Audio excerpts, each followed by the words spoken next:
জননেত্রী শেখ হাসিনার পুত্র সজীব ওয়াজেদ জয়, বাংলাদেশের সাবেক উপদেষ্টা সরকারের, তিনি বলেছেন শুধু যে বাংলাদেশটা পূর্ব পাকিস্তান হয়ে গেছে, হাইরে সমালোচনা।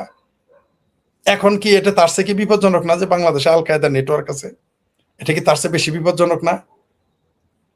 নিঃসন্দেহে বিনিয়োগ এই দেশে, আপনি যেটা বলছেন নিষেধাজ্ঞায় তো কবলে তো পড়বেই, কোনো সন্দেহ নেই। অলরেডি 2024-এর 5 আগস্টের পরে থেকে আওয়ামী লীগ যেদিন নিষিদ্ধ করছে, ছাত্রলীগ নিষিদ্ধ করছে, তারা তো মূলত আওয়ামী লীগ ছাত্রলীগ নিষিদ্ধ করার মাধ্যমে পুরো বাংলাদেশটাকে নিষিদ্ধ করে দিয়েছে, 72 সংবিধান নিষিদ্ধ করে দিয়েছে, মুক্তিযুদ্ধ নিষিদ্ধ করে দিয়েছে। আদতে এই নিষিদ্ধ করার মাধ্যমে পুরো বাংলাদেশকে তারা নিষিদ্ধ করে ফেলেছে। এটার জন্য তো নতুন করে তাদের নিষেধাজ্ঞা দিতে হবে না, তারা নিজেরাই নিজেদের নিষিদ্ধতা ডেকে আনছে। 2024-এর জুলাই সন্ত্রাস যে এই দেশের মোল্লা মিলিটারির মধ্যে একটা জঙ্গি আর মোল্লা মিলিটারিদের যে একটা কানেকশন, ইন্টার কানেকশন আছে, সেটা তো আমরা দেখে ফেলেছি। এই সেনাবাহিনীর পৃষ্ঠপোষকতাই তো মোল্লারা 2024-এর জুলাই সন্ত্রাস ঘটিয়ে সফল হলো। তারা আন্তর্জাতিক সম্পর্ক তো রয়েছে, সেটা আলাদা কথা। তো এটা তো নিষেধাজ্ঞা তো অবশ্যই দিবে। জাতিসংঘ একটা কথা বলেছে, আপনি সেটাকে, ইউরোপীয় ইউনিয়ন তো জীবন এই দেশে আর বিনিয়োগ করবে না, কোনো দিনই আর বিনিয়োগ করবে না এই দেশে যতক্ষণ এই ঝুঁকি থাকবে। খোদ আমেরিকা বিনিয়োগ করবে না। আমেরিকা, ইউরোপীয় ইউনিয়ন বাদ দেন, বাংলাদেশের যারা বিএনপির ধনী মানুষ আছে 10 টাকা বিনিয়োগ করতে শুনেছেন? ইভেন যে জামাত মনে করতেছে তারা এখন বাংলাদেশ বেহেস্ত বানায় ফেলছে 2024-এর পরে। তো এটা জামাত যারা পেয়ারা পাকিস্তানি, তাদের জন্য তো এখন পুরা বেহেস্তের সময় চলতেছে, বেহেস্তি মোডে আছে। তো তারা কি 10 টাকা বিনিয়োগ করেছে শুনেছেন? কারণ তারাও জানে বাংলাদেশের অবস্থা খারাপ। তার উপরে গোদের উপরে বিস্ফোরা এই আল কায়দার নেটওয়ার্ক বাংলাদেশে সৃষ্টি হয়েছে। সুতরাং আপনি তো এখন এটা রক্ষা করতে পারবেন না এই দেশে। এবং এটা আমরা ডেকে এনেছি, এই বাংলাদেশের মানুষের জজবা বেশি। যখন কালেমার পতাকার উড়ানোর নামে ফাতরামি করলো, আমরা যখন এটা সমালোচনা করলাম, আমাদের নাস্তিক, মুরতাদ, কাফের, ইসলাম বিদ্বেষী, মুসলিম বিদ্বেষী, ইসলামোফোবিক, তারপর ভারতের দালাল, রয়ের দালাল, ইহুদির দালাল, কত কথা, হিন্দুর দালাল, শেখ হাসিনা সরকারের ফ্যাসিস্টের দালাল, কত কথা বললো। ফাতরামি ছড়াই ফেলছে না এখন? আমরা তখনই সতর্ক করেছিলাম যে এই যে কালামের পতাকা উড়াচ্ছে, একদিন আর খেসারত দিতে হবে। কয় মাস, 2 মাস হয় নাই, খেসারত আমাদের দিতে হচ্ছে। তো বাংলাদেশ তো আসলেই আল কায়দার নেটওয়ার্ক আসলেই আছে। এই দেশে তো হিজবুত তাহরিরের নেটওয়ার্ক আছে, যেই দেশের সেনাবাহিনী সরাসরি এই দেশের জঙ্গিবাদকে সমর্থন দেয়। এখানে তো থাকবেই, থাকবে না কেন?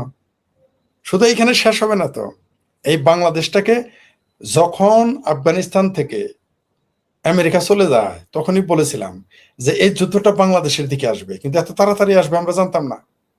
এই বাংলাদেশটাকে, এই বাংলাদেশের মুসলমানদের, এই মাদ্রাসাদের বাংলাদেশের একটা গৃহযুদ্ধে ব্যবহার করবেই।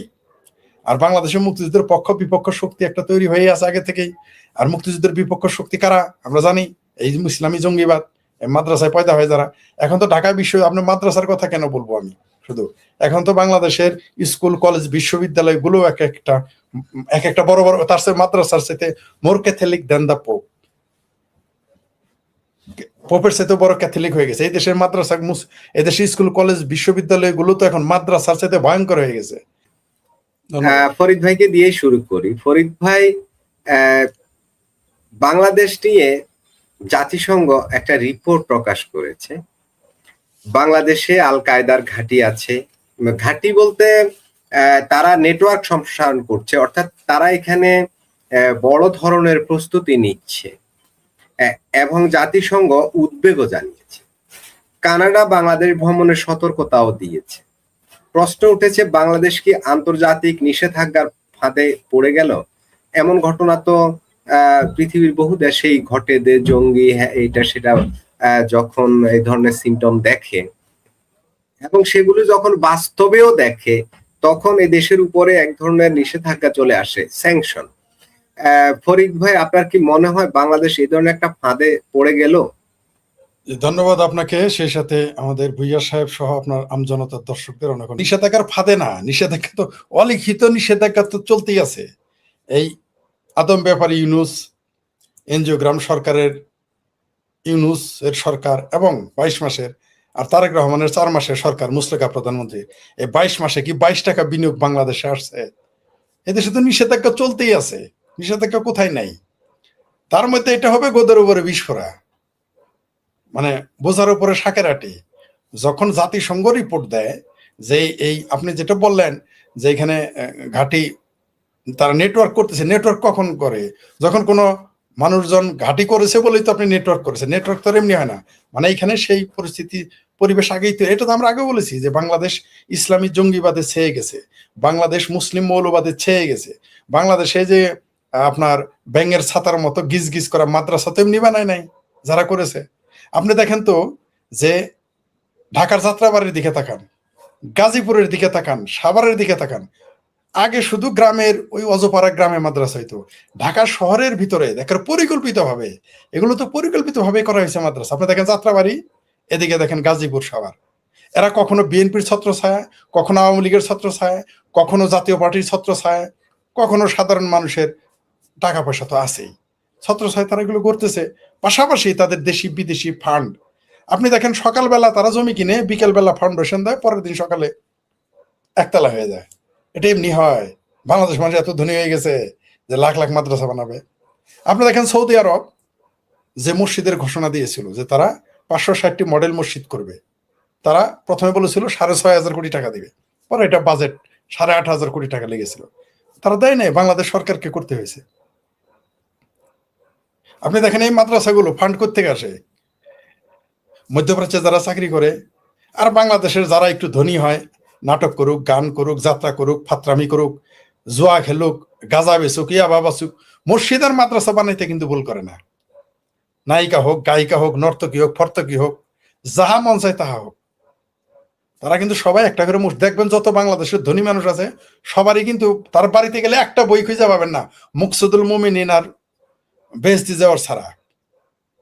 কিন্তু তারা কিন্তু প্রত্যেকেই দেখবেন যে একটা করে মসজিদ মাদ্রাসা বানায়, আর গরিবেরা তো বেহেশতে যাওয়ার আশায় যা আছে সব দিয়ে দেয়। মনে করেন গার্মেন্টসে চাকরি করে, সে ধর্মের জীবনে সে এক ওয়াক্ত নামাজ পড়ার সময় নেই তার। গার্মেন্টসে যারা চাকরি করে ওই মেয়েদের আপনি জীবনে শুনছেন নামাজ পড়ায়? শুনেছেন কোনোদিন? আর ইসলামী ব্যাংকের ভিতরে যেটা নামাজ পড়ে সেটা তো একটা রাজনৈতিক নামাজ, সেটা আলাদা কথা। তাদের ব্যাংক চায় নামাজ পড়ুক, অজু থাকুক আর না থাকুক, ঠিক আছে, অজু করুক আর না করুক, সূরা পড়ুক আর না পড়ুক, নামাজ পড়তেই হবে। কিন্তু গার্মেন্টসে কোনোদিন শুনেছেন তাদের নামাজ পড়তে দেয়? দিবে না কোনো দিকে। এই গার্মেন্টসে যারা রাত দিন গাধার মতো খাটে, দাস দাসীর মতো খাটে, তারাও কিন্তু মাদ্রাসার জন্য যতটুকু দেওয়ার তারা দেয়। তো এই যে ব্যাংকের ছাত্রের মতো মাদ্রাসা গড়ে উঠেছে, এটার পিছনে তো রাজনৈতিক কোনো উদ্দেশ্য রয়েছে। বা যদি রাজনৈতিক উদ্দেশ্য নাও থাকে, যখন একটা শক্তি সৃষ্টি হয় সেটা রাজনীতিতে ব্যবহার হবেই।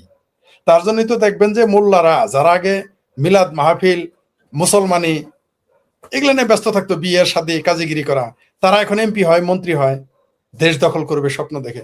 তারা শাপলা চত্বরে ঘোষণা দেয় তারা প্রধানমন্ত্রী, লিল্লাখররা বাংলাদেশের প্রধানমন্ত্রী হয়ে যায়। তো আপনি মূর্খের শক্তিকে তো ফেলে দিতে পারবেন না। তো এটা আল কায়দার নেটওয়ার্ক বলেন, আর হিজবুত তাহরিরের নেটওয়ার্ক বলেন, আর আপনি মধ্যপ্রাচ্যের হিজবুল্লাহ আনেন, বা যে কোনো জঙ্গি সংগঠন আনেন, বা পাকিস্তানের জৈশে মোহাম্মদের, সব আছে। পাকিস্তানের জৈশে মোহাম্মদের রাইট হ্যান্ড বাংলাদেশে এসে ওয়াজ করে যায়। তো এই দেশে যখন আমরা এটা বললাম, আমাদের সাথে হাসাহাসি করলো। এই ইউনূসের আমলে বাংলাদেশে জৈশে মোহাম্মদের রাইট হ্যান্ড, আরে ভাই আমাদের জামালপুর সরিষাবাড়ি থেকে ওয়াজ করছে, তার সাথে বহু লোক ছবিও উঠাইছে। আমরা এটা সমালোচনা করলাম বললে আমাদের বললো আমরা নাকি ইসলামোফোবিক, আমরা নাকি ইসলাম বিদ্বেষী, মুসলমান বিদ্বেষী। এখন এই যে আল কায়দার নেটওয়ার্ক আছে এটা বলাতে শুধু কি নিষেধাজ্ঞা দিবে মনে করছেন? এই দেশের মানুষ তো বিদেশে যাইতে পারবে না, এই দেশের ছাত্ররা ভিসা পাবে না, এই দেশের প্রবাসী শ্রমিকেরা ভিসা পাবে না, এমনকি মিডল ইস্টও পাবে না এই খবরের কারণে। তো এটা তো আপনি বলতে পারবেন না এটা আওয়ামী লীগের নিউজ, এটা তো বলতে পারবেন না ভারতের নিউজ। এতক্ষণ যদি এটা ভারত থেকে নিউজ হইতো বা আওয়ামী লীগের নেতা বলতো, এই যে জননেত্রী শেখ হাসিনার পুত্র সজীব ওয়াজেদ জয়, বাংলাদেশের সাবেক উপদেষ্টা সরকারের, তিনি বলেছেন শুধু যে বাংলাদেশটা পূর্ব পাকিস্তান হয়ে গেছে, হাইরে সমালোচনা। এখন কি এটা তার চেয়ে কি বিপজ্জনক না যে বাংলাদেশে আল কায়দার নেটওয়ার্ক আছে? এটা কি তার চেয়ে বেশি বিপজ্জনক না? নিঃসন্দেহে। বিনিয়োগ এই দেশে আপনি যেটা বলছেন নিষেধাজ্ঞা, নিষেধাজ্ঞায় তো কবলে তো পড়বেই, কোনো সন্দেহ নেই। অলরেডি 2024-এর 5ই আগস্টের পরের থেকে আওয়ামী লীগ যেদিন নিষিদ্ধ করছে, ছাত্রলীগ নিষিদ্ধ করছে, তারা তো মূলত আওয়ামী লীগ ছাত্রলীগ নিষিদ্ধ করার মাধ্যমে পুরো বাংলাদেশটাকে নিষিদ্ধ করে দিয়েছে, 72 সংবিধান নিষিদ্ধ করে দিয়েছে, মুক্তিযুদ্ধ নিষিদ্ধ করে দিয়েছে। আদতে এই নিষিদ্ধ করার মাধ্যমে পুরো বাংলাদেশকে তারা নিষিদ্ধ করে ফেলেছে। এটার জন্য তো নতুন করে তাদের নিষেধাজ্ঞা দিতে হবে না, তারা নিজেরাই নিজেদের নিষিদ্ধতা ডেকে আনছে। 2024-এর জুলাই সন্ত্রাস যে এই দেশের মোল্লা মিলিটারির মধ্যে একটা জঙ্গি আর মোল্লা মিলিটারিদের যে একটা কানেকশন, ইন্টার কানেকশন আছে, সেটা তো আমরা দেখে ফেলেছি। এই সেনাবাহিনীর পৃষ্ঠপোষকতাই তো মোল্লারা 2024-এর জুলাই সন্ত্রাস ঘটিয়ে সফল হলো। তারা আন্তর্জাতিক সম্পর্ক তো রয়েছে, সেটা আলাদা কথা। তো এটা তো নিষেধাজ্ঞা তো অবশ্যই দিবে। জাতিসংঘ একটা কথা বলেছে, আপনি সেটাকে, ইউরোপীয় ইউনিয়ন তো জীবন এই দেশে আর বিনিয়োগ করবে না, কোনো দিনই আর বিনিয়োগ করবে না এই দেশে যতক্ষণ এই ঝুঁকি থাকবে। কোথায় আমেরিকা বিনিয়োগ করবে না। আমেরিকা, ইউরোপীয় ইউনিয়ন বাদ দেন, বাংলাদেশের যারা বিএনপির ধনী মানুষ আছে 10 টাকা বিনিয়োগ করতে শুনেছেন? ইভেন জামাত, যে জামাত মনে করতেছে তারা এখন বাংলাদেশ ব্যস্ত বানায় ফেলছে 2024-এর পরে। তো এটা জামাত যারা পেয়ারা পাকিস্তানি, তাদের জন্য তো এখন পুরা বেহেস্তের সময় চলতেছে, বেহেস্তি মোডে আছে। তো তারা কি 10 টাকা বিনিয়োগ করেছে শুনেছেন? কারণ তারাও জানে বাংলাদেশের অবস্থা খারাপ। তার উপরে গোদের উপরে বিস্ফোরা এই আল কায়দা নেটওয়ার্ক বাংলাদেশে সৃষ্টি হয়েছে। সুতরাং আপনি তো এখন এটা রক্ষা করতে পারবেন না এই দেশে। এবং এটা আমরা ডেকে এনেছি, এই বাংলাদেশের মানুষের জজবা বেশি। যখন কালেমার পতাকা উড়ানোর নামে ফাত্রামি করলো, আমরা যখন এটা সমালোচনা করলাম, আমাদের নাস্তিক, মুরতাদ, কাফের, ইসলাম বিদ্বেষী, মুসলিম বিদ্বেষী, ইসলামোফোবিক, তারপর ভারতের দালাল, রয়ের দালাল, ইহুদির দালাল, কত কথা, হিন্দুর দালাল, শেখ হাসিনা সরকারের ফ্যাসিস্টের দালাল, কত কথা বললো। ফাত্রামি ছড়াই ফেলছে না এখন? আমরা তখনই সতর্ক করেছিলাম যে এই যে কালামের পতাকা উড়াচ্ছে, একদিন আর খেসারত দিতে হবে। কয় মাস? 2 মাস হয় নাই, খেসারত আমাদের দিতে হচ্ছে। তো বাংলাদেশ তো আসলেই আল কায়দার নেটওয়ার্ক আসলেই আছে। এই দেশে তো হিজবুত তাহরিরের নেটওয়ার্ক আছে, যেই দেশের সেনাবাহিনী সরাসরি এই দেশের জঙ্গিবাদকে সমর্থন দেয়। এখানে তো থাকবেই, থাকবে না কেন? শুধু এইখানে শেষ হবে না তো। এই বাংলাদেশটাকে যখন আফগানিস্তান থেকে আমেরিকা চলে যায়, তখনই বলেছিলাম যে এই যুদ্ধটা বাংলাদেশের দিকে আসবে, কিন্তু এত তাড়াতাড়ি আসবে আমরা জানতাম না। এই বাংলাদেশটাকে, এই বাংলাদেশের মুসলমানদের, এই মাদ্রাসাদের বাংলাদেশের একটা গৃহযুদ্ধে ব্যবহার করবেই। আর বাংলাদেশের মুক্তিযুদ্ধের পক্ষ বিপক্ষ শক্তি একটা তৈরি হয়ে আছে আগে থেকেই। আর মুক্তিযুদ্ধের বিপক্ষ শক্তি কারা আমরা জানি, এই ইসলামী জঙ্গিবাদ, মাদ্রাসায় পয়দা হয় যারা। এখন তো ঢাকা বিশ্ব, আপনার মাদ্রাসার কথা কেন বলবো আমি শুধু, এখন তো বাংলাদেশের স্কুল, কলেজ, বিশ্ববিদ্যালয়গুলো এক একটা বড় বড়, তার সাথে মাদ্রাসার সাথে মোর ক্যাথলিক দেন দা পোপ, পোপের সাথে বড় ক্যাথলিক হয়ে গেছে এই দেশের মাদ্রাসা। এই দেশের স্কুল, কলেজ, বিশ্ববিদ্যালয়গুলো তো এখন মাদ্রাসার সাথে ভয়ঙ্কর হয়ে গেছে। এই দেশে প্রাইভেট মাদ্রাসায় এখন আল কায়দা, জঙ্গিবাদ, হিজবুত তাহরির, তারপর হিজবুল্লাহ, হামাস, ঘামাস, এগুলোর ঘাঁটি আছে। আপনি দেখেন না কি মিছিল করে? আপনি মিছিল তো আপনার কথা মনে থাকার কথা যে সেই যখন ইরাক হামলা হইলো তখন কি বললো, আফগানিস্তানে হামলা হইলো কি বললো, যে তারা হবে তালেবান, বাংলা হবে আফগান। সেই মানুষগুলো তো সব মারা যায় নাই, বা সেই লোকগুলো তো সব চলে যায় নাই, আফগানিস্তানে চলে যায় নাই, তো তারা তো বাংলাদেশে আছে। আর এই দেশের মুক্তিযুদ্ধ বিরোধী শক্তি যারা, তারা তো সেই আল কায়দা বা স্বাধীনতা বিরোধী শক্তি যারা, তারা হিজবুল্লাহ, তারপর যত ইসলামী জঙ্গিবাদ আছে তাদের সমর্থন করে। এরা যখন মারামারি কাটাকাটি হয় তখন বলবে আমেরিকার সৃষ্টি, কিন্তু যখন জিতে যাবে বলবে যে আলহামদুলিল্লাহ। আফগানিস্তানে দেখেন নাই, তালেবান বলেছিল তারা আমেরিকার সৃষ্টি, বলে নাই? বলেছে। এখন আফগানিস্তান ক্ষমতায় গেছে, বলছে তারা এখন আলহামদুলিল্লাহ পাঠ করে। তো এরকম হিপোক্রেসি তাদের থাকবে, কিন্তু এই হিপোক্রেসি পৃথিবীর মানুষের কাছে স্পষ্ট হয়ে গেছে। মানুষ বুঝে ফেলেছে, আন্তর্জাতিক বিশ্ব বুঝে ফেলেছে যে বাংলাদেশে। ফরিদ ভাই, জাতিসংঘের যে রিপোর্ট, এই রিপোর্ট নিয়ে আরেকটু যদি ডিটেইলে যাই, সেটা হলো নিশ্চয়ই মনে আছে গত বছর ভারত মিয়ানমারের অভ্যন্তরে বিচ্ছিন্নতাবাদীদের ঘাঁটিতে সার্জিক্যাল স্ট্রাইক করেছিল। বাংলাদেশে যেসব জঙ্গিদের কথা বলা হয়, তারাই নাকি দিল্লির লালকেল্লায় হামলা করেছিল। মানে দিল্লির লালকেল্লায় হামলার সাথে এদের সম্পৃক্ততা আছে AQIS এর। জাতিসংঘের এই যে রিপোর্টকে কেন্দ্র করে ভারত বাংলাদেশে হামলার সুযোগ নিতে পারে এমন মন্তব্য করছেন কেউ কেউ। আমি সোশ্যাল মিডিয়ায় বেশ কয়েকজনের আলোচনা দেখেছি। প্রশ্ন হলো, এই মন্তব্যের যৌক্তিকতা কতখানি? ফরিদ ভাই, ভারত যদি পাকিস্তান হইতো, বার্মা হইতো, তাহলে এতক্ষণ আর জিজ্ঞেস করতে হইতো না, রিপোর্ট ছাড়াই হামলা করতো। যেভাবে ভারতকে খোঁচায়, খামচায়, ভারতের যেভাবে চুলকায়, ভারত যদি বার্মা বা পাকিস্তানের মতো বুদ্ধিশুদ্ধি থাকতো তাহলে এতদিন আক্রমণ করে বসতো। ভারতের ভেতরে ভারত বিরোধী অনেক মানুষ আছে, বামপন্থীরা আছে, মুসলমানেরা আছে। যখনই বাংলাদেশে আক্রমণ করবে ভারত, এই ভারতের মুসলমান এবং এই ভারতের বামপন্থীরা ওই বিজেপি সরকারকে পতন ঘটাবে, সেই জন্য হামলা করবে না। এখানে ইচ্ছা থাকলেও করবে না। এরা 71 সালে কিন্তু ভারতের মুসলমানরা মিছিল করে নাই। 71 সালে বামদের কিন্তু এরকম নড়াচড়া করতে দেখেন নাই। আপনি দেখেন না অপারেশন সিন্দুরে যখন পাকিস্তানে হামলা করলো, প্রথমে বললো এটা কোনো হামলা হয় নাই, তারপরে বললো কেন সেখানে হামলা করলো, কেন পাকিস্তানের জিজ্ঞেস করলে হামলা করলো না, এটা ভারতের কমিউনিস্ট হিন্দুরা বলেছে, আমরা দেখেছি। এমনকি ভারতের মুসলমানেরা আপনারা দেখেছেন যে 600 কোটি টাকা কিন্তু ইরানের জন্য চাঁদা তুলেছিল। তারা কিন্তু বলেছে যে তাদের আবার হচ্ছে ইরানের খোমেনি, ভারতের সাথে তাদের সম্পর্ক নাই। এমনকি বলে নাই যে কংগ্রেস, তারা আবার বলে নাই ওই ফাত্রা কমিউনিস্টদের চিঙ্কু বামদেরও বলে নাই তাদের আবার বিজেপিকে তো বলবেই না, কারণ বিজেপিকে তো তারা তাদের, এমনকি ভারতকেও বলে তাদের ভূমি মনে করে না, তাদের আবার শিয়া মুসলমানরা মনে করে ভারত তাদের আবার হচ্ছে ইরান এবং ইরানের শাসকেরা, তারা প্রকাশ্যে বলেছে সেটা তাদের আবার। কিন্তু তারা কিন্তু কোনোদিন বাংলাদেশের 71 সালে যখন মুক্তিযুদ্ধের সময় যে হামলা করলো, আমাদের 30 লক্ষ মানুষ হত্যা করলো, অগণিত নারী ধর্ষণ করলো, তখন কিন্তু এরা কেউ আমাদের পক্ষে ছিল না, থাকবেও না। তো এই ভারতে এই মুহূর্তে বামপন্থী, ভারত চাইলেও বাংলাদেশকে হামলা করতে পারবে না, এটা আমি একমত না। মানে একদিকে করবে না, আমার ধারণা করবে না। কি কারণ? এক নম্বর হলো সে নতুন করে শত্রু পয়দা করতে চায় না, তাইলে এতদিন করে ফেলতো। যেভাবে খুঁচাইছে ভারতের, যেভাবে উস্কানি দিয়েছে, যেভাবে হেয় করে ভারতকে কথা বলেছে, একটা মরা মানুষ হলেও এতদিন একটা প্রতিবাদ করার কথা, কিন্তু ভারত কিছুই বলে নাই, ভারত চুপ করে আছে। কারণ ভারত জানে তার আভ্যন্তরীণ যে শত্রু আছে। আমি নিশ্চিত বাংলাদেশে যদি কোনোদিন ভারত হামলা করে, ফরিদ ভাই আমি একটু আপনাকে থামাই। আপনি বললেন ভারত চুপ করে আছে, আমার কাছে ঠিক এমনটা মনে হয়নি।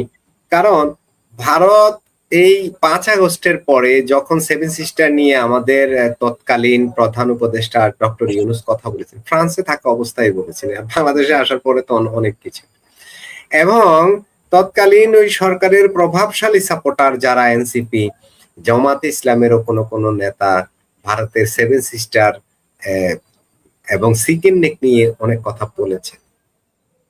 তখন আমরা একটা জিনিস দেখলাম যে ভারত বাংলাদেশ সীমান্ত লগোয়া এলাকাগুলোতে বেশ কয়েকটা সামরিক ঘাঁটি বলেন কিংবা সামরিক ছাউনি বলেন কিংবা সামরিক স্থাপনা বলেন, তারা এখানে একটা প্রস্তুতি নিয়েছে। অতীতে 54 বছরে কখনো ভারত এই অঞ্চলে এই ধরনের টার্গেট করে কোনো ধরনের সামরিক প্রস্তুতি নেয়নি। এই যে সামরিক, এবং ইভেন বঙ্গোপসাগরেও তারা তাদের যে নৌসেনা আছে সেই প্রস্তুতিও তারা রেখেছে, এয়ারের প্রস্তুতি রেখেছে, পদাতিক সব ধরনের প্রস্তুতি তারা ওইখানে নিয়ে বসে আছে। তারা তো নিশ্চয়ই বাংলাদেশকে তাদের বন্ধু রাষ্ট্র মনে করলে এই ধরনের প্রস্তুতি নিত না।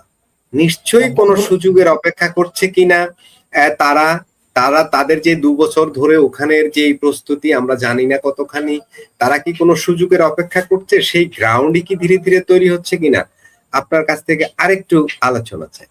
আপনার কথা সত্য যে তারা ভারতে বঙ্গোপসাগরে তারা অবস্থান নিয়েছে, আগের চাইতে শক্তিশালী, শক্তি বৃদ্ধি করেছে। তারা ওই চিকেন নেকের আশেপাশে সামরিক ঘাঁটি করেছে, বিমান ঘাঁটি করেছে, বা আরো করতেছে, কোনো সন্দেহ নেই। এটা তারা বাংলাদেশের জন্য করে না, এটা চীনের কে ঠেকানোর জন্য ওগুলো করেছে, বাংলাদেশের কে ঠেকানোর জন্য নয়।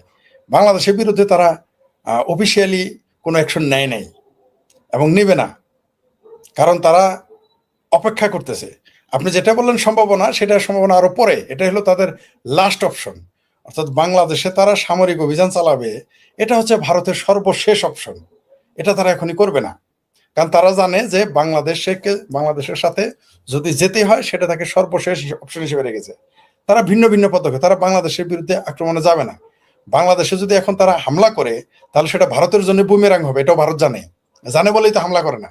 নইলে যেভাবে ভারতকে উস্কাইছে, আরে ভাই বললামই তো, একটা মরা মানুষেরও এগুলো বলেছে তারা, যে তারা তারা ঠিক সুস্থ থাকতে পারবে না, হামলা করে দিয়ে। বললামই তো, এটা যদি ভারত, যদি পাকিস্তান বা বার্মার মতো মগজ থাকতো, এতক্ষণ তো বাংলাদেশ টুকরা টুকরা করে ফেলতো।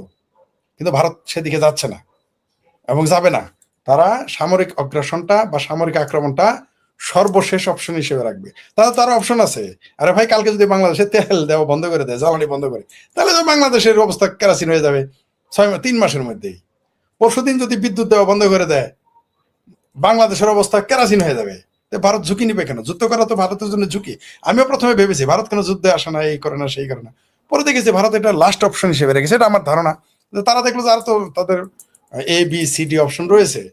বাংলাদেশে জ্বালানি বন্ধ করে দিতে পারে, বাংলাদেশের সাথে বর্ডার সিল করে দিতে পারে, বাংলাদেশে বর্ডার সিল করে দিলে তো সুরাকার বাড়ি না 1 কোটি লোক বাংলাদেশে নাগায় থাকবে, এতে তখন এগুলো বাংলাদেশে প্রভাব পড়বে না? এমনি তো বাংলাদেশে ফরিদ ভাই তার মানে ভারত যেটা বলছেন যে সামরিক কোন ধরনের আগ্রাসনের সম্ভাবনা খুবই কম, তার মানে আমরা কিছুটা ঝুঁকিমুক্ত এদিক থেকে।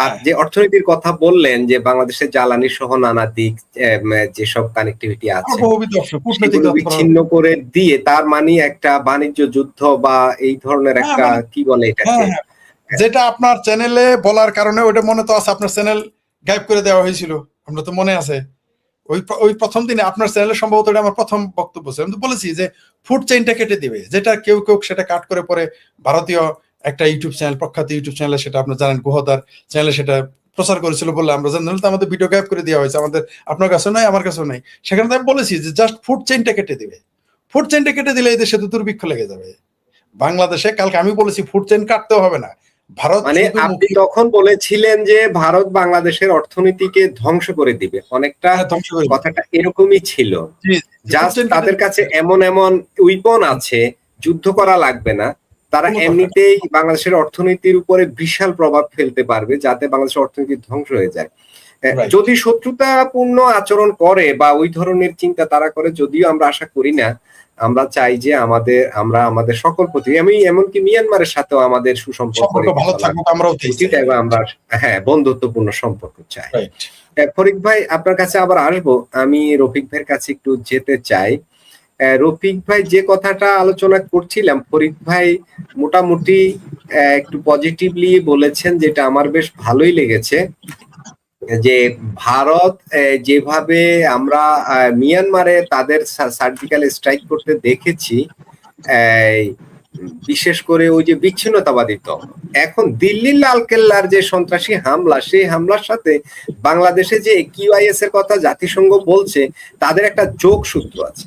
এখন ভারত যদি কোনো কারণে মনে করে যে এই হামলাগুলো বাংলাদেশ থেকে এই জঙ্গিরা করছে বা এই লোকগুলো করছে, এবং তাদের ঘাঁটি আছে সীমান্তে বা এই জায়গায় সেই জায়গায় বলে ভারত চাইলেই তো কোথাও একটা সার্জিক্যাল স্ট্রাইক করে দিতে হতে পারে, এমন ঘটনা কি কেউ বলছে, সোশ্যাল মিডিয়ায় আমি দেখেছি, অনেকে বলতেও শুনেছি যে এই ধরনের ঘটনা ঘটতে পারে, যেহেতু দু দেশের মধ্যে সম্পর্কটা অনেক খারাপ পর্যায়ে চলে গেছে বা তিক্ত একটা সম্পর্ক দেখা দিয়েছে।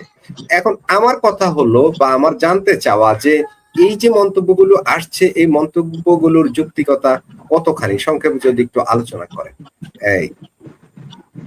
ধন্যবাদ মাসুদ ভাই, ধন্যবাদ ফরিদ ভাই, ধন্যবাদ আপনার দর্শক শ্রোতা। মাসুদ ভাই, আপনার চ্যানেলে তো আমার শুরু,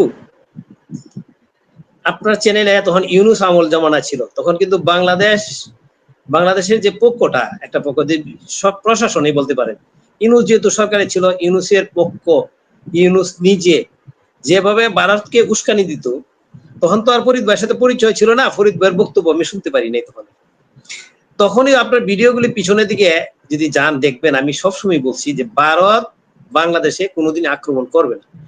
এবং একজন আমাদের এখানে অনুষ্ঠানে আসতো ভারতীয় এক সাংবাদিক, উনিও কিন্তু বলতো যে আক্রমণ করবে, কিন্তু আমি বলতাম যে না, এটা আক্রমণ করবে না, করার দরকারও পড়বে না।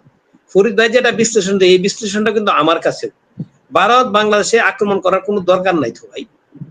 আপনার ভারতের সাথে আমাদের যে বাণিজ্য হয়, ধরেন আমরা যদি $2 বিলিয়ন আপনার এক্সপোর্ট করি, আমাদের টোটাল এক্সপোর্ট হলো 48 বিলিয়ন বা সামথিং, আর কমে গেছে ইদানিং কাল। কত পার্সেন্ট হয় 2 বিলিয়ন হইলে 48 বিলিয়নের মধ্যে?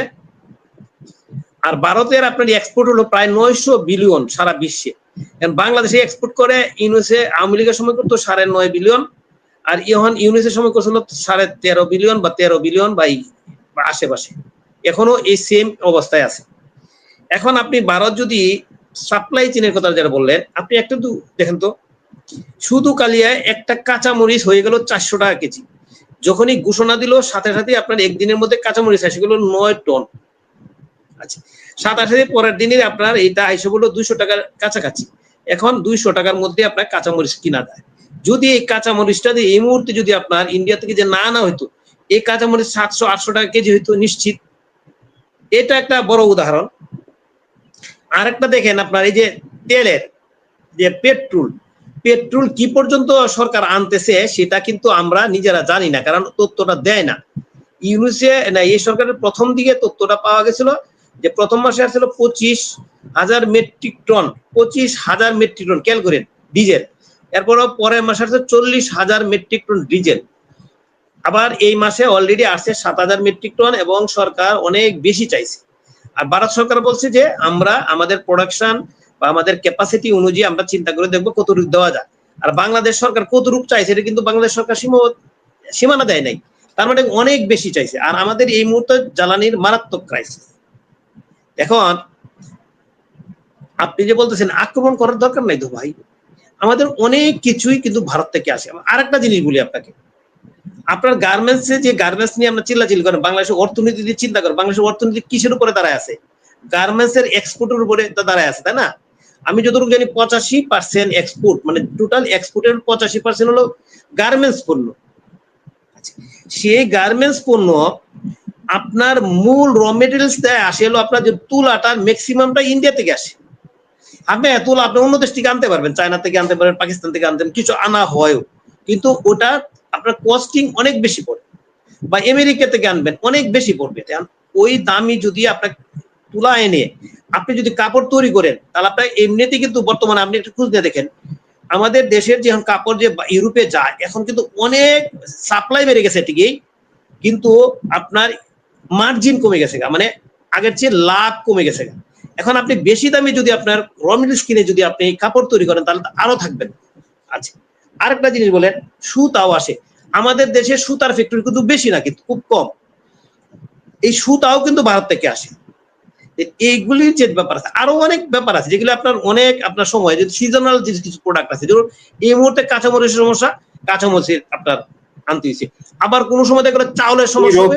সর্বোপরি বাণিজ্য বাংলাদেশের আমদানি ভারত থেকে না করলে অনেক বেশি কস্ট দিয়ে অন্য দেশ থেকে আনতে হয়, ট্রান্সপোর্ট খরচ অনেক বেড়ে যায়, দ্রব্যমূল্য বেড়ে যায়।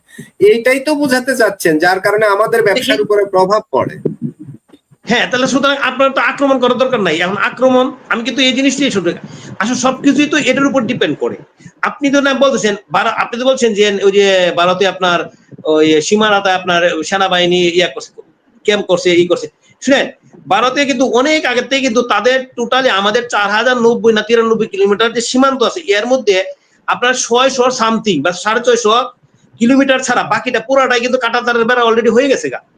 অনেক আগে থেকে কাঁটাতারের বেড়া তৈরি করতেছে, কারণ আমাদের দেশের মনোভাব কিন্তু ভারতীয়রা কিন্তু বুঝতে পারছে অনেক আগে থেকে, যেখানে অনেক দিন আগে থেকে কাঁটাতারের বেড়া তৈরি করতেছে। আপনি মেঘালয় সীমান্তে যান, আমি ঘুরে আসছি, অনেক উঁচু আপনার কাঁটাতারের সীমান্ত অলরেডি বেড়া দিয়ে দিছে।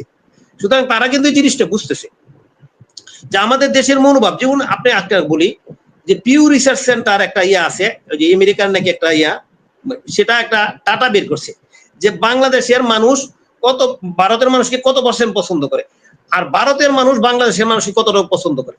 যা আমি বলি একুরেট তথ্য না হোক, যে তথ্যটা তো আছে যে মানসিকভাবে পাকিস্তানের মানুষ বাংলাদেশকে কিভাবে আপনার পছন্দ করে কিনা, নেগেটিভ কিনা পজিটিভ, আর বাংলাদেশের মানুষ পাকিস্তানের প্রতি পজিটিভ। এটা ধরেন আমাদের যে পিউ রিসার্চ সেন্টারের যে রিপোর্টটা আছে, এটা নিয়ে আমি পুরোটা এখনই একমত না, তবু আমি এটা কাছাকাছি তো অবশ্যই আছে যে 2024 আগস্টের আগে তখন ছিল বাংলাদেশের মানুষের মনোভাব ভারতের প্রতি পজিটিভ ছিল 56%, এখন নাকি কমে আইসা পড়ছে 49%।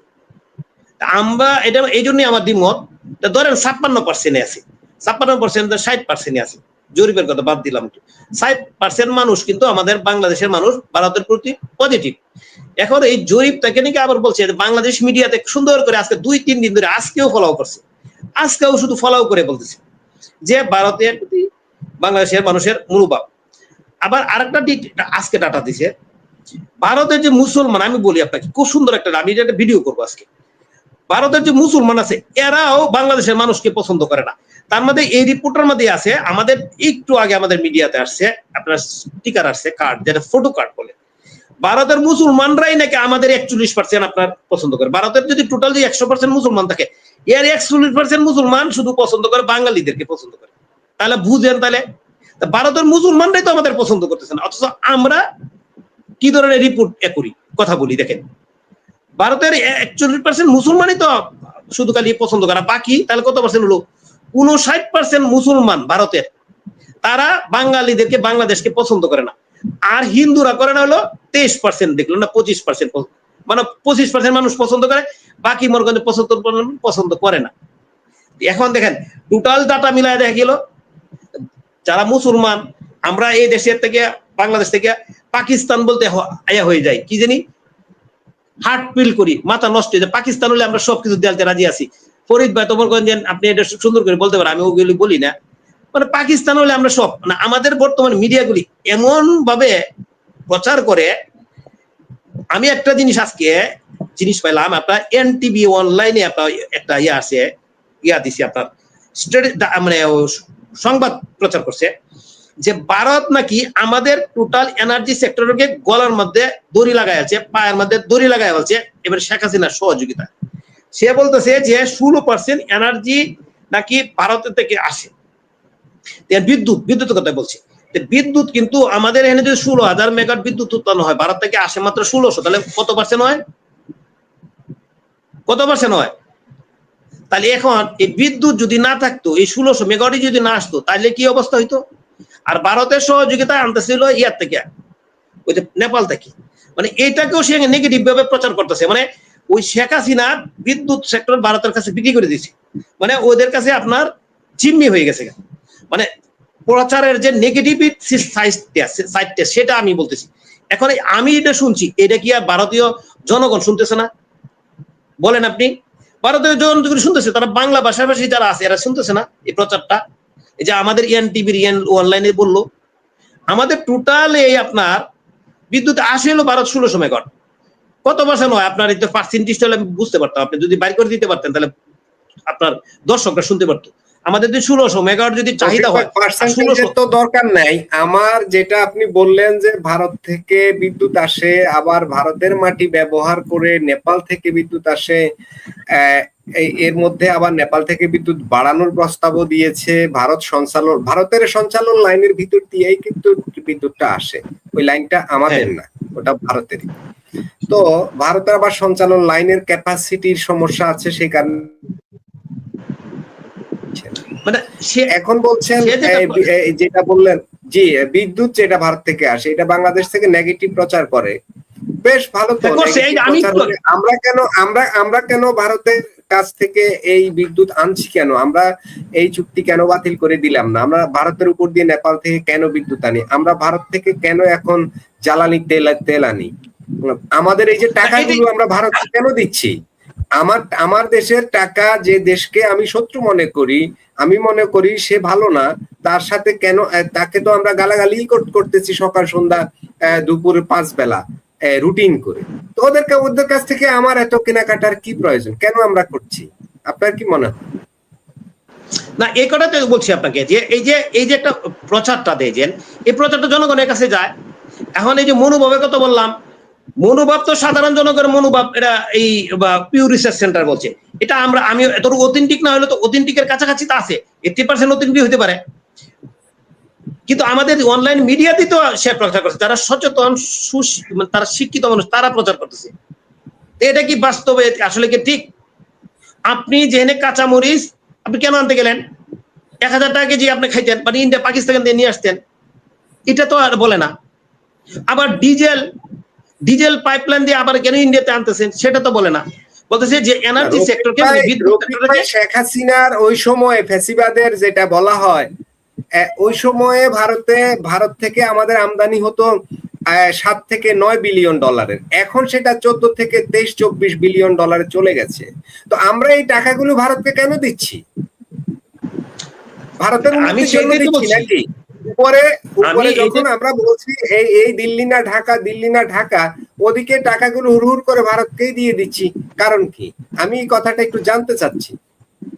না, শুনেন কারণ কি, এটা তো কারণটা এরা একমাত্র জানে। আমি একটা কথা বলি, কারণটা শুনেন, আমি সবসময় বলি যে ভারত একটা বৃহৎ প্রতিবেশী। আমাদের প্রায় জিনিসের জন্য ভারতের কাছে আপনার যেতে হয় বিপদের সময়। আপনি সবসময় না আনলেন, কিন্তু এমন একটা সময় আসে তখন কিন্তু না এনে উপায় নেই। এটা হলো কাঁচামরিচ, এটা হলো জ্বলন্ত উদাহরণ হলো আপনার ডিজেল। সবসময় আনলেন না, কিন্তু আনতে হবে, বৎসরে কোনো না কোনো সময় এটা সেটা সেটা আনতে হবে, মানে সারা সময় আপনার বিপদের জিনিসগুলি আনতে হবে, আপনি নর্মাল জিনিসগুলি না আসে। কিন্তু ভারত কি এরকম কোনো জিনিস আছে বাংলাদেশের কাছে কি আপনাদের কাছে আবেদন জানাইছে বা আমাদের অনলাইন মিডিয়াতে বা কোনো মিডিয়াতে বলছে যে ভারত তো জরুরি ভিত্তিতে এই সাহায্য চাইছে, নাহলে তাদের দেশ চলতেছে না? তো চাই নাই। তাহলে এই যে প্রচারণাটাতে করে আমাদের যে এই মিডিয়া, আমাদের তো 24-এর আন্দোলনের ভিত্তিটাই ছিল সমতার ভিত্তিতে। তো আমাদের সমতাটা কোথায় হলো? যেখানে আমার 1.5 থেকে 2 বিলিয়ন সেখানে রপ্তানি হয়, আমি 14 থেকে 25-23 বিলিয়ন আমি আমদানি করি। সমতাটা কোথায় হলো? আমি এই সমতাটা কর্তৃপক্ষকে প্রশ্ন করতে চাই। সমতার শুনেন, আপনি এটা 2 বিলিয়ন না, 1.93 বা 2 বিলিয়ন ছিল শেখ হাসিনার আমলে, বুঝছেন? আর ইনপুট হইতো আপনার 9 পয়েন্ট বা সামথিং প্লাস। আর এই ইউনূস সরকার এবং এই সরকার দুইটা যদি মিলে চিন্তা করেন, ইউনূস সরকারের আমলে আপনার এটা এক্সপোর্ট কমে গেছিল, $1.7 এসে পড়ছিল আমাদের এক্সপোর্টটা, মানে আমাদের এক্সপোর্ট কমে গেছিল কিন্তু ইনপুট বাড়ছে। এখনো কিন্তু এখন নতুন করে কিন্তু ডাটা, আমাদের যেহেতু ডাটা তা তো আমরা তো বের করা মুশকিল, ডাটার অনলাইন মিডিয়াতে যখন আসে, আমরা তারা মিডিয়া বিভিন্ন মিডিয়া থেকে আসে তখন এটা পাই, কিন্তু এই ডাটাটা দেয় না যে বর্তমান সময়ে এক্সপোর্টটা ইন্ডিয়াতে কত আছে। তবে আমি যতটুকু জানি এক্সপোর্ট ইন্ডিয়াতে কম, কিন্তু ইনপুট বেশি। আমি কয়েকদিন আগে পাইছিলাম যে $13.5 বিলিয়ন উপরে আছে এক্সপোর্ট, মানে ইনপুট। মানে আপনি সারাদিন গালাগালি করবেন ফরিদ ভাইয়ের কথা, কিন্তু আপনার ঠিকই রাত্রে বসে থাকবেন, ভাই দেন, উপায় নাই। এটা হলো আমাদের চরিত্র। এটার জন্য এই যে কালকে আপনি পরশুদিন একটা ভিডিও করলাম না, ওইখানে একজনে এসে কমেন্ট করে করলে কি যে আপনি তো মুসলিম বিদ্বেষী বা মুসলিমের মানে মুসলিম ছাড়া ওদের সাথে ওদের পক্ষ হয়ে কথা বলেন। আরে ভাই, আমি কার সাথে কার পক্ষ হয়ে কথা বলবো, কার সাথে আমার বিবেক, মানে ওরা এই যে কালকে বলছিলাম না পরশুদিন, ফরিদ ভাই শুনুক আজকে, যে আমার ভাগ্য ভালো ওদের, আমার যদি দাড়ি যদি না থাকতো তাহলে নাস্তিক বানায় ফেলতো, ভারতের দালাল বানায় ফেলতো। বিহারা বিপদ বলছে একটা, এই যে লোকটা দাঁড়িয়ে আছে এখন নামাজও পড়ে বলে, ওই লোকটা কিভাবে বলি। ওই জন্য ওই এমন ভাবে আপনি যে কাট ভিডিওটা দিছিলেন, ওই ভিডিওটা আপনি দেখেন একটা কমেন্ট কিন্তু আছে এরকম আমার বিরুদ্ধে, মানে ডাইরেক্ট নাস্তিকটা বলতে পারে নাই, দুর্ভাগ্য ওদের জন্য। এখন আপনি সারাদিন ভারত বিদ্বেষী কথা বলবেন, কিন্তু আপনার ভারতের কাছে আপনার যেতে হয়। যেমন আপনি এখন অনলাইন মিডিয়াতে একটা নতুন করে হয়েছে, আমাদের প্রধানমন্ত্রী ভারত যাবে মোটামুটি একটা ফাইনাল। এখন নতুন করে আজকে কি করছে, আয়সা দেখলাম দিছে যে 3 নাকি শর্ত দিছে, এই শর্ত যদি ভারত পূরণ করে তাহলে শুধু ভারত সফরে যা আমাদের প্রধানমন্ত্রী যাবে। এটা নিয়ে অলরেডি সমালোচনা শুরু হয়ে গেছে। আমরা তো সমালোচনা করেন যোগ্যতা কম, এটা ফরিদ ভাইয়ের যোগ্যতা বেশি, এটা ফরিদ ভাই করতে পারবো। তবে আমি একটু বলি আর কি, আমার কিছু যোগ্যতা আছে একটু বলি। আপনি ভাই যে কোনো সমস্যা হইলো, ফরিদ ভাইয়ের সাথে ধর সমস্যা আমার হইলো, আপনার সাথে সমস্যা হইলো, তখন আমরা বৈঠকে বসবো 3 জনে মিলে, একজনের মধ্যস্থকারী হোক বা যে কোনো হোক, বা 2-3 জন বললাম, পয়সা আলোচনা করবো যে ভাই আমার এই সমস্যা, তুমি এটা আমার সমাধান করো, ভাই আমার এই সমস্যা, তুমি এটা সমাধান করো, তাহলে একটা আলোচনা হয়। এইটাই তো ভারতীয় যে বিজ্ঞ বাংলাদেশে যে আপনার পররাষ্ট্র বর্তমানে আছে রাষ্ট্রদূত আসছে, আমি শেষ করি যারা ত্রিবেদী সাহেব যে বললো কি বলছে, অনেক কিছু পাশাপাশি তাদের সাথে নিশ্চয়ই হয়েছে। উনি কিন্তু একটা কথা বলছে, 2 প্রধানমন্ত্রী একসাথে বসলে সকল সমস্যার সমাধান হয়ে যাবে। পজিটিভ কিন্তু অলরেডি আছে, কিন্তু এখন এসে নতুন করে কিন্তু আমাদের পররাষ্ট্রমন্ত্রী থেকে বিবৃতি দিয়েছে মন্ত্রণালয় থেকে যে 3টা শর্ত আছে, শর্ত মানলে তাহলে ভারত সফরে যাবে। ভাই এখন আমি আর কি বলবো, বলার কিছু নাই, কারণ সবকিছুর একটা সীমা আছে।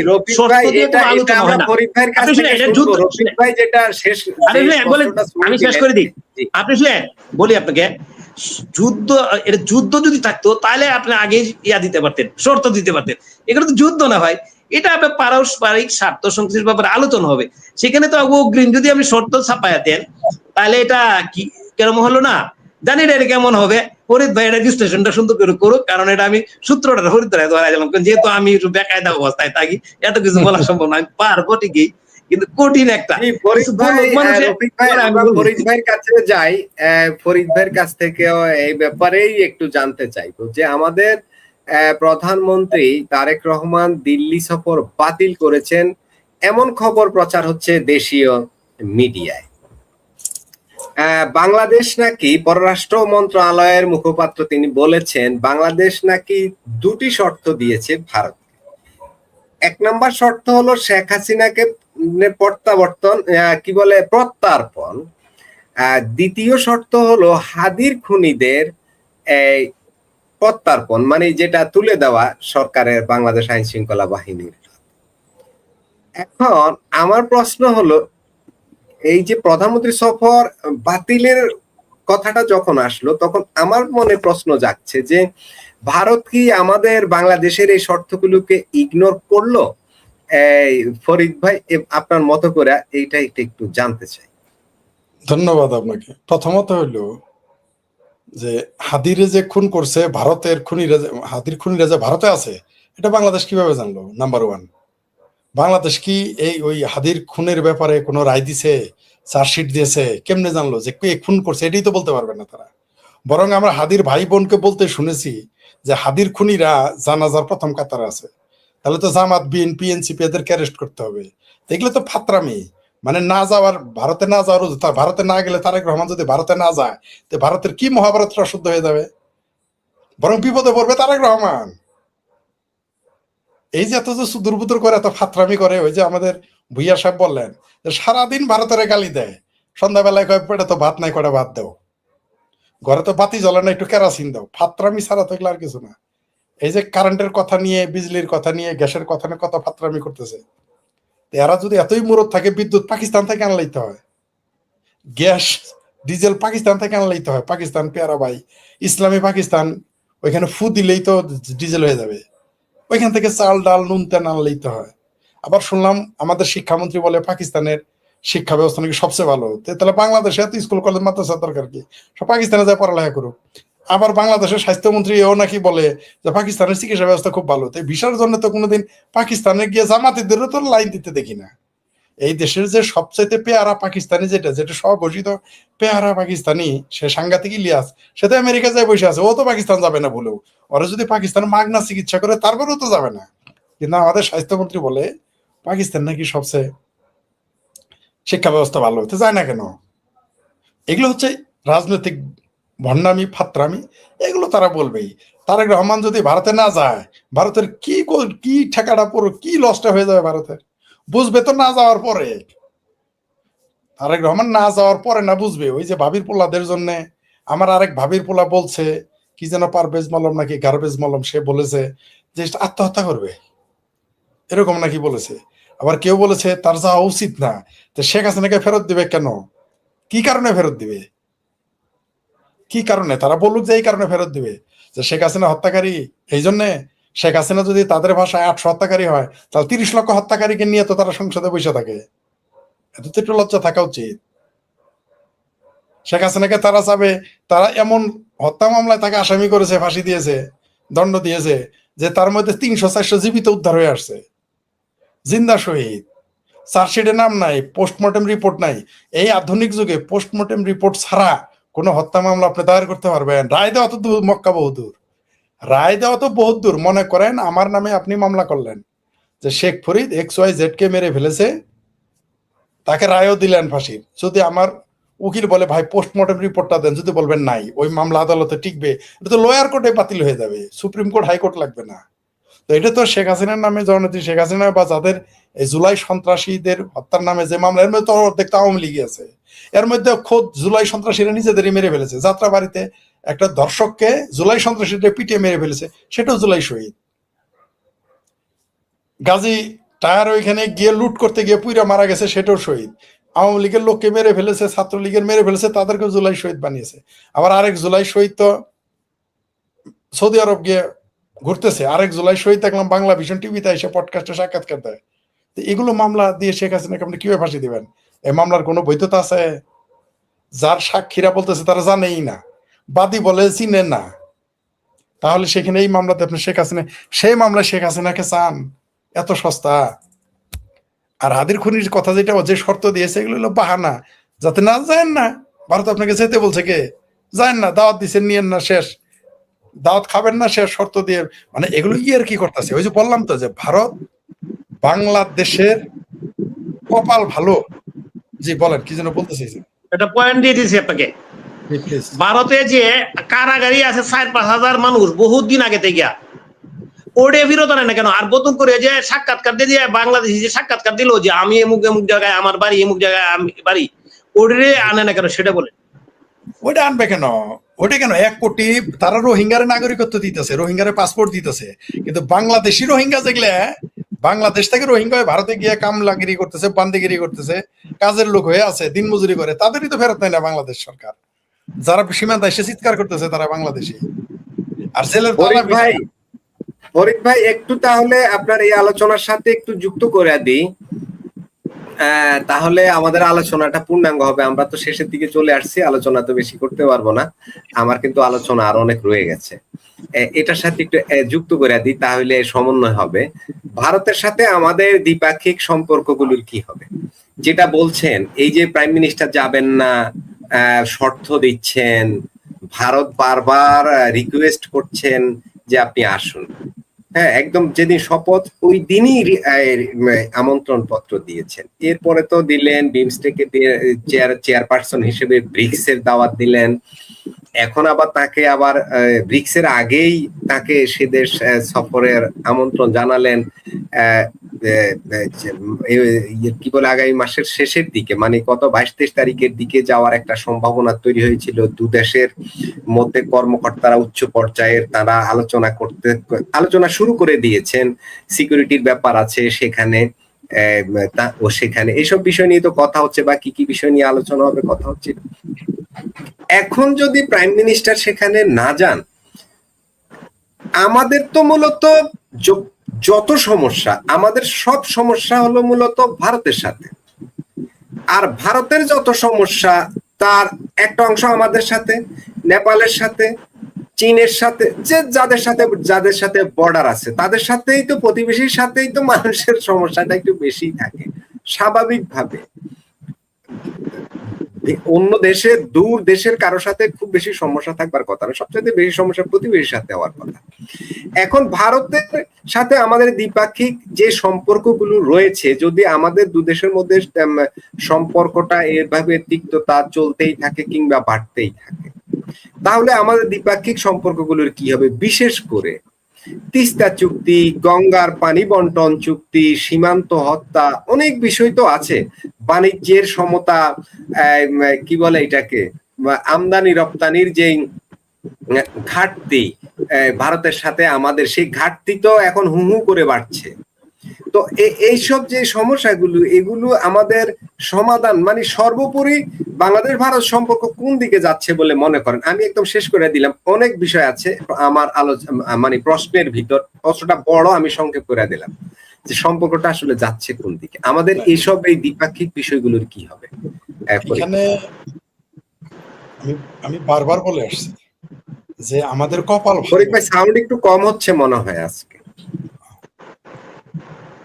সাউন্ড কম হচ্ছে, এক মিনিট আমাকে একটু। আচ্ছা, এখন ঠিক আছে কিনা দেখেন তো, এখন শোনা যায়? জি হ্যাঁ ঠিক আছে। শুনেন, আমাদের কপাল ভালো, যেটা বারবার এবং বলে আসছে এবং বলবো, যে আমাদের কপাল ভালো যে ভারতের মতো একটা নিরীহ শক্তিমান প্রতিবেশী দেশ পেয়েছি। এই সমস্ত আলাপ আলোচনা, মানে আমাদের জামানুর ভাষায় বলে মাইলেজি এলি আলাপ, সোজা করে ফেলাইতো একেবারে, মানে একেবারে পুকুরে যেটা মুগুর মারো এরকম করে সোজা করতো। তো ভারত নিরীহ প্রতিবেশী, শক্তিমান অর্থনৈতিক ভাবেও সামরিক ভাবেও, কিন্তু আর নিরীহ প্রতিবেশী, তাই যা ইচ্ছা তাই ফাত্রামি বাংলাদেশের জনগণ এবং বাংলাদেশের তথাকথিত সরকার করতে পারতেছে। দেখেন না আপনি, যে হাঁপানি রোগী, মানে কথা বলতে পারতেছেন, যক্ষা রোগী, সেও বলে ভারত দখল করে ফেলবে। দেখবেন ওই যে কি যেন নামটা মাসারা, ওই রিটায়ার্ড আর্মি অফিসার, হাঁটতে পারে না, ঠিক আছে, ফজর নামাজ পড়ার আগে 3 বার করে উযু করতে হয়, কারণ তার ডায়াবেটিস, তার পেশাবে, তার আন্ডারপ্যান্ট পায়জামা পাঞ্জাবি ভিজে যায়, তার হাঁটতে পারে না, এরা বলে ভারত দখল করবে, 7 সিস্টার খেয়ে ফেলবে। এই দেশের লিল্লাখোর মৌলবী বলে ভারত দখল করবে 1 কোটি মুসলমান নিয়ে। তো এগুলো কেন বলতে পারতেছেন জানেন? এগুলো যে কারণে বলতে পারতেছে, ঠিক ওই কারণেই এই সরকারও ভারতের সাথে ফাত্রামি করতে পারতেছে, আর কিছু না। ভারত ছাড় দিতেছে, কারণ ভারতের চুলকাইলেও ভারত কিছু মনে করতেছে না। ভারত চিন্তা করতেছে, ভারত তো আরে মাছ মারতে দেখছেন তো, বল মাছ মারে তখন কিন্তু বড়শি ছেড়ে দেয়, বড় বড় মাছ মারলে কিন্তু বড়শি ছেড়ে দেয়। মাছ মনে করে আমি তো খুব দৌড়াইতেছে, আমাকে আটকায় কে, বড়শি আটকেছে তাতে কি, কিন্তু যখন খিচ্চা টানটা দিবে তখন আস্তে করে উঠে চলে আসবে, একাই মাছ চলে আসবে, বাংলাদেশের দশা হবে তাই। আমরা মজ্জু আছে না মালদ্বীপে, বহুত ফাতনামি করতে দেখছি, শেষে কিন্তু ভারতের পায়ে ধরে হাতে ধরে, মোদির পায়ে ধরে হাতে ধরে খাবার পানি পর্যন্ত নিয়ে যাইতে হয়েছে। ওইগুলো ফাতরামি আমরা দেখেছি। পাকিস্তান বুঝতেছে ভিগারিস্তানে পরিণত হয়েছে। তো বাংলাদেশ জাকাতিস্তান বানাবে জামাতিরাই বলেছে, এরা জাকাতিস্তান তো হইতেই চায়, এদের কপালে শনি আছে, তার জন্য এই পালাপালি নাচানাচি কুতাকুতি করতেছে। তারেক রহমান গেলেও বিপদে পড়বে ভারতে, না গেলে আরো বেশি বিপদে পড়বে। আপনি আপনাকে বলে দিই স্পষ্ট কথা, তারেক রহমান মনে করতেছে গেলে তো আমি ঝামেলায় পড়বো, না গেলে আরো বেশি ঝামেলায় পড়বে। ওই যে অক্ষয় খান্নার একটা অক্ষয় অক্ষয় অক্ষয় কুমারের একটা ডায়লগ আছে না সিনেমার, যে আমি যা বলবো তা করবো, আর যা বলবো না তা ডেফিনেটলি করবো। তো তিনি যদি ভারতে যান ঝামেলায় পড়বেন, আর ভারতে না গেলে ডেফিনেটলি ঝামেলায় পড়বেন, কোনো সন্দেহ নেই। কারণ তার কপালে শনি ভর করেছে। কারণ হইলো যে তার যে পরামর্শগুলো দেখেন কারা, যে লোক তার সাপোর্টারদের কথায় রবীন্দ্রনাথের জন্মদিনের পোস্ট উল্টায় ফেলে, ডিলিট করে ফেলে, তো সেই লোক ভারতে যাবে কি যাবে না, তার বিরাট বড় বড় বুদ্ধেলা আছে উপদেষ্টা, একটা হলো জুনায়েদ সাকি, বায়ে সিগন্যাল দিয়ে ডাইনে মোড় নেয়া, কোথাকার কোন সাকি, আর একটা হলো জায়েদ পাড়া, এগুলোকে নিয়ে এইগুলো তার উপদেষ্টা পরিষদ। আর একটা হলো যে নাটা রেজবি কেসিগেট, কি বলে নিজেই জানে না। যেই দেশের মন্ত্রী বলে যে কারেন্টের তার লম্বা, পল্লী বিদ্যুতের তার লম্বা, তাই কারেন্টের লোডশেডিং হয়, যাইতে দেরি হয়। যেই দেশের প্রধানমন্ত্রী বলে মাটির নিচ থেকে গ্যাস বারমার ভারত নিয়ে চলে যাইতেছে, মানে একটা ক্লাস পঞ্চম শ্রেণীর পাশের ছাত্র মতো যার বোধ, তো সেই মানুষ ভারতে গেলেই কি আর না গেলেই কি। তবে বলে দেই, গেলে ওই যে সেই বিখ্যাত কথা হইলো আপনার ওই বনফুলের সেই গল্প, তিনি একটা জায়গায় কি ভুলে গেলাম নামটা, যাযাবরের লেখাতে পড়েছি, ওখানে একটা কথা আছে, হোমিও ওষুধ যদি খান সর্দি হইলে তাহলে ওষুধ খাইলে 7 দিনে ভালো হবে, আর যদি না খান তো ওষুধ 1 সপ্তাহে ভালো হবে। তারা গ্রহণের দশা তাই, গেলেও যা না গেলেও সে তার পরিণতি দেখতে পারবে। তবে এগুলো করে বাংলাদেশ, আপনি যেটা বলেন সম্পর্ক, এই যে বাংলাদেশের সাথে ভারতের সম্পর্ক যে তলানিতে নামিয়ে ফেললো 2024 সালের 5ই আগস্টের পরে, এই জুলাই সন্ত্রাসের মাধ্যমে তুরস্ক আর পাকিস্তানের সহায়তায় যে সরকার গঠিত হইলো, যে জঙ্গি সরকার গঠিত হইলো বা জঙ্গিবাদী স্প্রেড করা হইলো, তারা তো মনে করতেছে ভারতের সাথে সম্পর্ক তলানিতে নিলে খুব আরামে থাকবে, এগুলো সব না খায় মারা যাবে। এই যে আপনি বলেন সম্পর্ক, ভারত ধীরে ধীরে যখন দেখবে যে আর কাজ হবে না, তখন ভারত তার সকল অপশন একবারে চালু করবে। ভারত একটা একটা করে চেক করতেছে। ভারত যদি এই অপশন না দিত, আসেন, পরে বলতো ভারত তো বলে নাই, আমি যাই নাই, এটা বইলে রাখলো আর কি। বুঝতে পারছেন? যেমন আমার যখন টাকার দরকার হয়, তখন সবার কাছেই চাই, কারণ পরে বলবে কি, ফরিদ তুমি তো আগে বলো নাই। অনেকক্ষণ টাকা জোগাড় করেও বলি যে ভাই আমার কিছু টাকা দেওয়া যাবে, এগুলো বলে রাখি।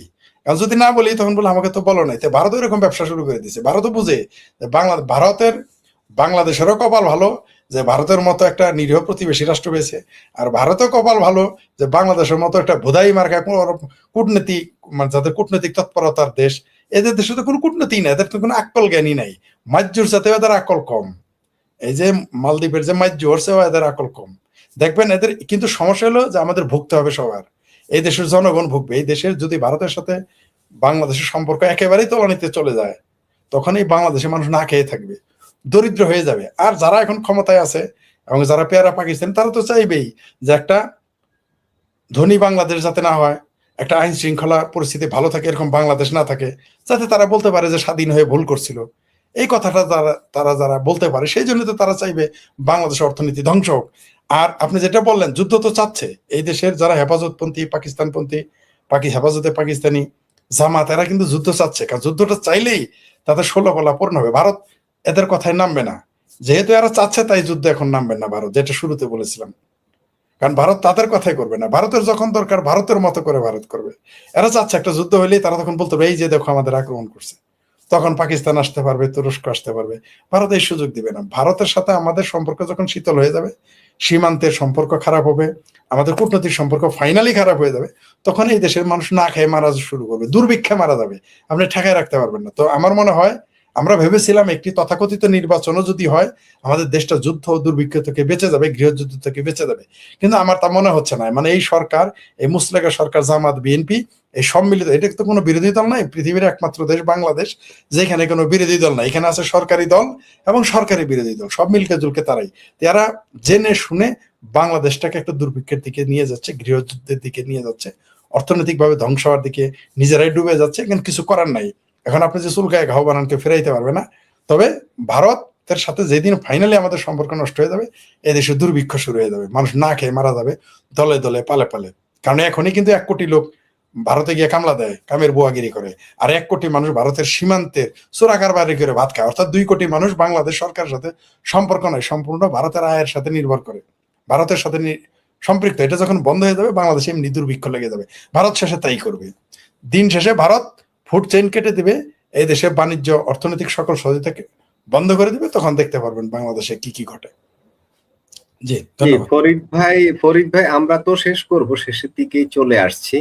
আমি রফিক ভাইয়ের কাছে একটু যাই। রফিক ভাই যদি সংক্ষেপে আলোচনা করেন, আমার আরেকটা ছোট বিষয় আছে, সেটাও আলোচনা করে শেষ করে দেব। সংক্ষেপে যদি বলেন, সময় বেশি নিতে পারবেন না। সেটা হচ্ছে যেটা ফরিদ ভাইকে প্রশ্ন করেছিলেন যে আমাদের দ্বিপাক্ষিক সম্পর্ক, আমাদের অনেকগুলো বিষয় আছে, গঙ্গা, তারপরে তিস্তা, সীমান্ত হত্যা, বাণিজ্যের অসমতা, অনেক বিষয় আছে যেগুলো নিয়ে ভারতের সাথে যদি আলোচনার টেবিল ক্লোজ হয়ে যায়, তাহলে এই সমস্যাগুলো আমাদের সমাধান হবে কিভাবে?